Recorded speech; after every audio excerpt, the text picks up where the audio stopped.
Assalamualaikum warahmatullahi wabarakatuh. Alhamdulillah alladzi ja'ala siyama hamdih wa li'ibadatil mukhlishina junnatih. Asyhadu an la ilaha illallah wahdahu la syarika lah.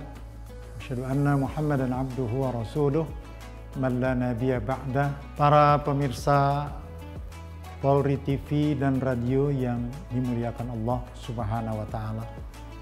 Alhamdulillah Rabbil Alamin, pada kesempatan kali ini kita dapat bertemu muka, bersilaturahim dalam program kegiatan dakwah melalui Polri TV dan radio dengan tema Cerdas dengan Islam Wasatiyah. Kemudian daripada itu, saya pribadi juga mengucapkan terima kasih kepada Fakultas Dakwah dan Ilmu Komunikasi yang bekerja sama dengan Polri TV dan radio dari Mabes Polri dalam kegiatan dakwah. Moga-moga ini menjadi satu acara yang baik dalam upaya mensyiarkan dakwah kita. Salawat dan salam semoga tercurah ke hari junjungan kita Nabi besar Muhammad sallallahu alaihi wasallam, kepada keluarganya, kepada para sahabatnya, dan mudah-mudahan kita ittiba, mengikuti jejak-jejak sunnahnya. Pemirsa yang dimuliakan Allah dan pendengar radio yang berbahagia, Islam Wasatiyah ini kita ambil landasannya berdasarkan firman Allah dalam surah Al-Baqarah ayat 143. A'udzubillahi minasyaitonir rajim. Wa kadzalika ja'alnakum ummatan wasata litakunu syuhada'a 'alan nas wa yakuna ar-rasulu 'alaikum syahida. Ila akhir ayat. Demikianlah kami telah menjadikan umat ini, yakni umat Islam, menjadi umat pertengahan. Dan kami jadikan Rasulullah sallallahu alaihi wasallam, yakni Nabi Muhammad sallallahu alaihi wasallam, justru menjadi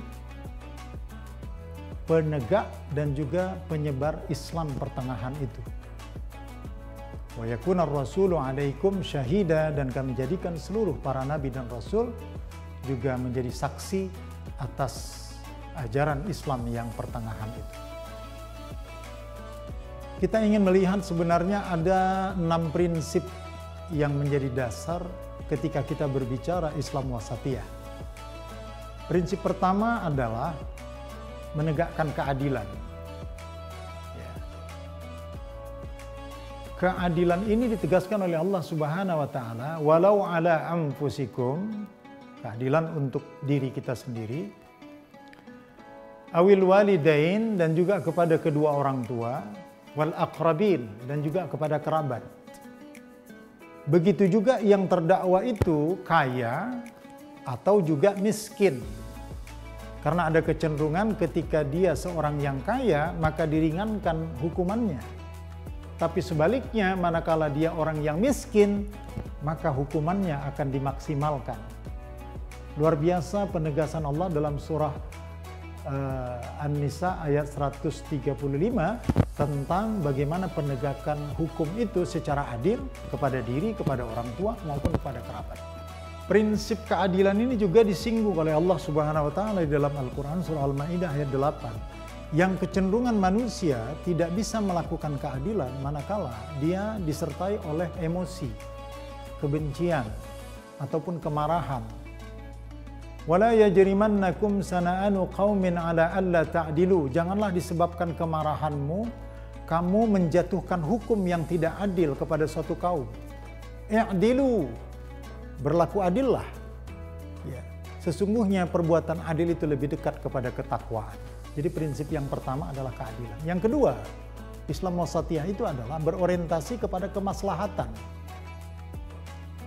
Dalam kitabnya Al-Muwafaqat, seorang ulama yang sangat terkenal, Imam Asy-Syatibi, mengungkapkan tentang maqasid as-syar'i. Ada 5 maksud atau tujuan daripada syariat. Yang pertama adalah memelihara agama, hifzuddin. Yang kedua, hifzul aqal. Jadi memelihara akal. Yang ketiga, memelihara jiwa, hifzul nafs. Yang keempat, hizbul mal. Hizbul mal dalam arti memelihara harta. Dan yang kelima adalah hifzun nasal, memelihara nasab. Nah, jadi Islam wasatiyah itu juga didedikasikan dalam rangka dan berorientasi kepada maqasid asy-syar'iyyah. Kemudian yang ketiga, Islam wasatiyah itu kita maknai sebagai suatu ajaran yang menekankan kepada aspek keseimbangan fisik, material maupun mental spiritual. Sebagaimana Rasulullah SAW apabila melakukan sesuatu selalu memilih hal-hal yang bersifat seimbang. Khairul umur awsatuha. Sebaik-baik pekerjaan itu adalah pekerjaan yang di tengah atau yang seimbang atau yang pertengahan. Kemudian prinsip yang keempat adalah bahwa Islam wasatiyah itu ya berorientasi kepada keseimbangan. Ya, keseimbangan dalam pengertian antara dunia dan juga dengan akhirat. Dan yang terakhir, prinsip daripada Islam wasatiyah itu adalah menegaskan untuk memberikan pemahaman yang mudah serta tidak memberatkan manakala seseorang ingin mempelajari Islam itu dengan baik. Oleh karena itu Rasulullah SAW bersabda, yassiru wala tu'assir, permudahlah, jangan dipersulit. Basyiru wala tunaffir, ya, berikanlah kabar gembira dan janganlah sekali-kali engkau ya, memberikan kabar yang menakutkan sehingga orang lari dari sekitarnya. Para pemirsa yang dimuliakan Allah Subhanahu wa taala. Inti daripada konteks Islam wasatiyah yang mencerdaskan ini, kita sangat menghargai serta sangat mengapresiasi ketika Rasulullah SAW menyatakan dalam sebuah kesempatan, wahai manusia, janganlah kamu berlebih-lebihan bersikap dalam agama. Ayuhan nas, la taqlu bidinikum. Janganlah sekali-kali kalian berlebih-lebihan dalam agama ini. Mengapa? Karena ketahuilah umat-umat terdahulu telah dibinasakan oleh Allah Subhanahu wa taala karena mereka bersikap di dalam agama ini secara berlebih-lebihan. Artinya sesuatu yang memang tidak diperintahkan, kita tidak melakukannya. Sebaiknya yang diperintahkan saja yang kita kerjakan. Para pemirsa, salah satu contoh yang dikatakan ghulu itu adalah orang-orang yang melaksanakan puasa wisal, berpuasanya sepanjang tahun tanpa jeda. Sedangkan puasa yang disyariatkan itu misalnya adalah puasa Senin Kemis, kemudian puasa 3 hari pada setiap bulan Ayyamul Bait, atau juga kalau memang mau kita melaksanakan puasa yang disyariatkan pada nabi-nabi sebelum Nabi Muhammad SAW, dan itu ditempatkan oleh Rasulullah SAW sebagai puasa sunnah. Dan salah satu kewajiban kita yang segera akan kita laksanakan pada saat ini adalah saum ataupun puasa Ramadan. Kemudian yang kedua, Rasulullah SAW mengulangi sampai 3 kali. Ya. Janganlah kalian berlebih-lebihan dalam masalah agama. Ya. Karena nanti kalian akan binasa. Berulang-ulang Rasulullah sampai mengulangnya sampai 3 kali. Bahkan baginda Rasulullah SAW itu memiliki sifat manakala beliau dihadapkan pada suatu persoalan, ya ada 2 pilihan, maka beliau selalu memilih di antara keduanya yang ringan, sepanjang itu tidak menjatuhkan kepada perbuatan dosa. Dari ketiga hadis ini kita bisa menangkap semangat Islam wasatiyah itu sebagaimana yang diungkapkan oleh Imam Al-Ghazali dalam kitabnya yang sangat terkenal, yakni Al-Mustashfa. Apa kata beliau?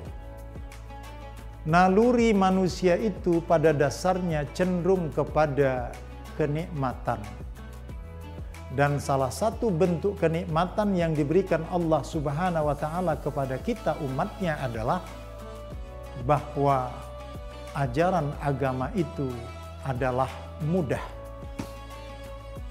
tetapi bukan untuk dimudah-mudahkan. Memang secara asalnya dan secara karakternya ajaran agama Islam itu mudah. Misalnya seseorang yang tidak mampu berpuasa karena alasan sakit dan musafir, maka dia bisa menggantinya pada hari yang lain. Seseorang yang tidak bisa berpuasa karena penyakit tertentu yang memberatkannya berpuasa, maka dia boleh tidak berpuasa. Dia tidak mengganti puasanya, tetapi dia membayar fidyah. Begitu juga contoh-contoh saudara-saudara kita yang melakukan perjalanan musafir, manakala dia ingin melaksanakan sholat yang 4 rakaat bisa menjadi 2 rakaat, yang kita kenal dengan sholat ya, jamak dan qasar. Karena memang inilah yang diinginkan oleh agama. Oleh karena itu, ya, dalam mengikuti fitrah manusia yang menginginkan kemudahan itu, salah satu diantaranya manusia menciptakan teknologi. Teknologi itulah salah satu untuk memudahkan manusia. Oleh karena itu Imam Al-Ghazali mengatakan salah satu bentuk nikmat yang diberikan oleh Allah Subhanahu wa Ta'ala kepada umatnya, kepada hambanya, adalah dia memang merancang agama Islam ini merupakan agama yang mudah. Dan dipertegas dengan salah satu ayat Al-Quran yang masih dalam konteks ayat-ayat puasa. Allah menyatakan, A'udzubillahi minasyaitonirrajim, yuridullahu bikumul yusra wa la yuridu bikumul usra.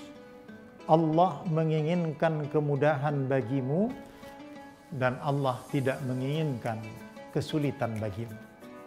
Para pemirsa yang dimuliakan Allah Subhanahu wa Ta'ala, oleh karena itu kita menyaksikan dalam fenomena kehidupan umat beragama khususnya di Indonesia, ada hal-hal yang memang telah diatur oleh syariat, bahwa memang dengan semangat Islam wasatiyah itu, Islam ini mudah untuk dilaksanakan, tetapi berapa banyak di antara mereka yang tanpa ilmu mengambil satu sikap yang menyebabkan mereka sulit dalam menjalankan agama Islam.